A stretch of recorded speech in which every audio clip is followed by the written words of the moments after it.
राष्ट्रीय पंचायत राज दिनानिमित्त देशातील विविध ग्रामपंचायतींना व तसेच संस्थांना केलेल्या उत्कृष्ट कामगिरीबद्दल प्रधानमंत्री नरेंद्र मोदी यांच्या हस्ते सन्मानित करण्यात आले। या पुरस्कारांमध्ये गोंदिया जिल्ह्यातील डव्वा स ग्रामपंचायतीला हवामान कृती विशेष पंचायत पुरस्कार वर्ष 2023 ते 24 साठी प्रधानमंत्री नरेंद्र मोदी यांच्या हस्ते सन्मानित करण्यात आले।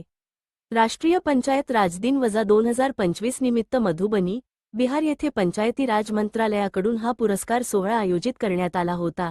या पुरस्कार सोहळ्यात प्रथमच हवामान कृती विशेष पंचायत पुरस्कार, आत्मनिर्भर पंचायत विशेष पुरस्कार आणि पंचायत क्षमता निर्माण सर्वोत्तम संस्था पुरस्कार PKNSSP या श्रेणींमध्ये पुरस्कार प्रदान करण्यात आले। हवामान कृती विशेष पंचायत पुरस्कार श्रेणीत गोंदिया जिल्ह्यातील डव्वा स ग्रामपंचायतीने उत्कृष्ट कामगिरी केली असून सर्वोत्तम स्थान मिळवले आहे। हा पुरस्कार ग्रामपंचायतच्या सरपंच योगेश्वरी चौधरी यांनी प्रधानमंत्री याच्या हस्ते स्वीकारला। पुरस्काराचे स्वरूप 1 कोटी रुपये रोख पारितोषिक, मानचिन्ह आणि प्रमाणपत्र असे आहे।